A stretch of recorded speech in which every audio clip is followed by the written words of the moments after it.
Vi siete mai chiesti quale potrebbe essere un buon motivo per farvi alzare la mattina dal letto? Beh, sicuramente l'idea di poter realizzare un sogno, avere una passione, dei progetti, il desiderio di riuscire a raggiungere qualcosa di non facile, programmare un'uscita senza avere la certezza che tutto vada a buon fine, evitare poi di cadere nella trappola delle aspettative, che è l'equivalente di farsi del male. Ricordatevi che il sogno parte esattamente dal momento in cui ti infili gli scarponi, ti carichi lo zaino, alzi lo sguardo verso la cima che non vedi perché è coperta dalle nuvole, ma sai che è lì, quell'incanto è lì che ti aspetta e tu devi solo andare a prenderlo. Oggi vi racconterò la storia di un sogno che non è il mio e di un amico che mi ha fatto vivere un'esperienza da brivido.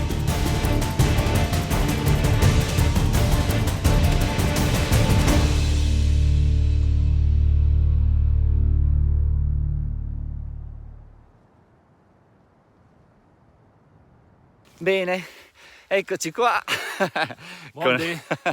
con il signor Donadonibus. Eccomi Finalmente. Cosa cambierà in questo video? In questo video cambierà che invece di passare la giornata a riprendere il culo di mia moglie, riprenderò il culo di Alex. Andrà bene per gli iscritti. Bene, dai, vediamo un pochino com'è. Via si parte. E per partire si parte belli carichi in un contesto fantastico, quello dell'altopiano del Montasio, a far da cornice alcune fra le più belle montagne del Friuli e ristori importanti come Malga Montasio e il rifugio Giacomo di Brazzà. Alex, con te sempre avventure soleggiate, eh? Meno male che hai messo la crema solare, perché se no... Ho messo quella 50, non la metto più. Da sempre tra escursionisti alpinisti è stato in uso la bella tradizione di dedicare un rifugio, un sentiero o una ferrata a chi della montagna ha fatto il suo modo di vivere, e sicuramente a Luca, grande alpinista tarvisiano caduto sulle Ponze nel gennaio 2010, erigere un bivacco e dedicarlo alla sua memoria in uno dei luoghi suoi preferiti è stata una bellissima cosa. La struttura, composta da 9 posti letto, è posizionata a quota 2531 metri nelle Alpi Giulie. Il bivacco, commissionato dalla famiglia Werik in memoria del figlio scomparso a soli 34 anni perché travolto da una valanga mentre scalava una cascata di ghiaccio, ricorda volutamente per forma a una cappella. Ci sono voluti ben 18 viaggi in elicottero per portare il materiale in vetta e un totale di 12 uomini che in un solo giorno, in condizioni estreme, hanno montato la struttura, mentre il secondo è servito per le finiture e i rivestimenti. Il ricovero è dotato di un comodo e panoramico bagno e un sistema di chiusura a porta che non dà scampo a chi rimane dentro se la si chiude da fuori. La porta! Allora? Venite! La porta! Ma che spettacolo! Donadonibus. Guarda, Ma per l'amor del cielo. Ah? Io che confidavo in te. Il nostro è Guarda. più grande. Cos'è sta roba qua? Neanche nei tuoi ristoranti a 5 stelle dove hai lavorato tutta la vita. Avevo risotto in busta. Queste cranie qua. Guarda, è un brodo. No, ma adesso si asciuga. Sì, sei lì prima che da asciugarsi a voglia. Io, caro, sono andato sul classico affetatini, formaggio e schioppettino. Allora, giusto per farvi capire, Alex è lì da circa 10 minuti che cerca di far atterrare il drone, ma è estremamente difficile perché credo che il vento e la nebbia i sensori vanno in tilt. Sti esercizi di stretching, meno male che non ci vede nessuno. Dai, bravo! Purtroppo il primo giorno non siamo stati molto fortunati, il tempo è stato pessimo e le montagne si sono concesse a noi a tratti e per poco, regalandoci però giochi di nuvole pazzeschi.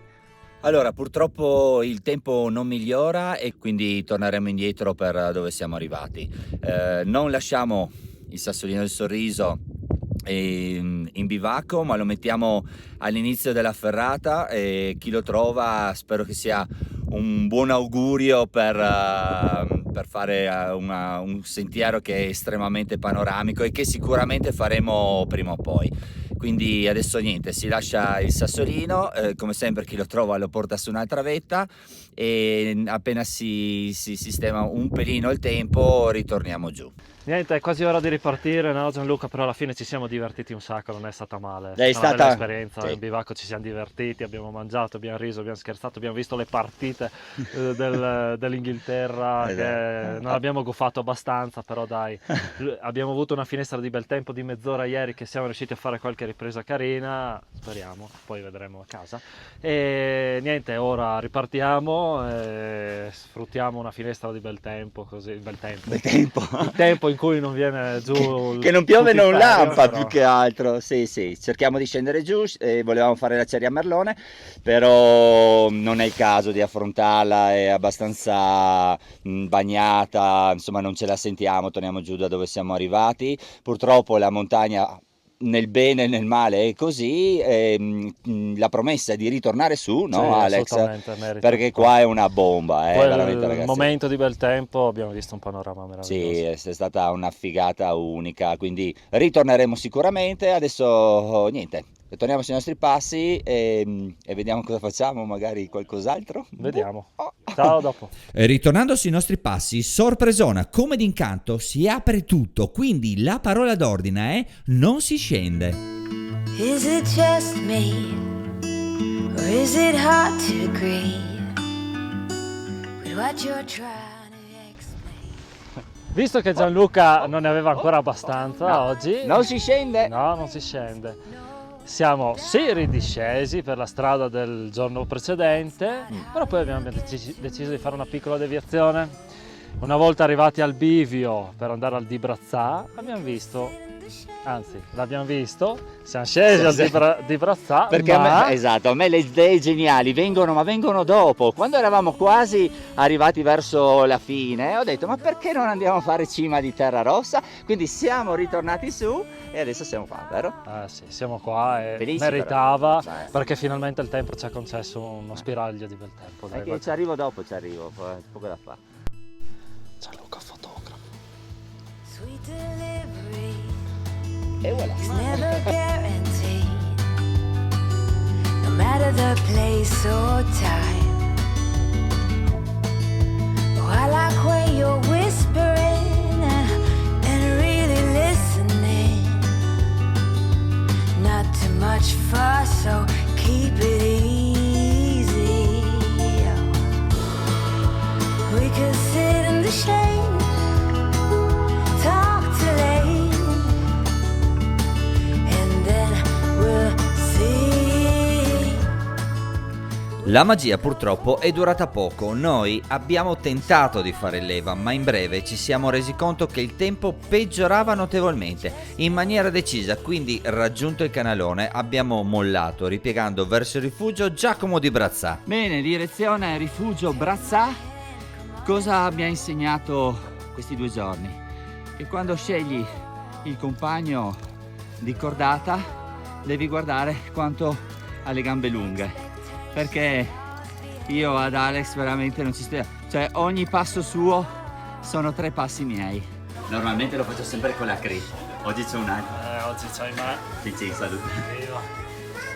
E con questo bel piatto di frico e salsiccia non posso far altro che ringraziare Alex innanzitutto e tutti voi per seguirci. Ora come sempre i dati tecnici del percorso, iscrivetevi al canale, zaino in spalla e alla prossima!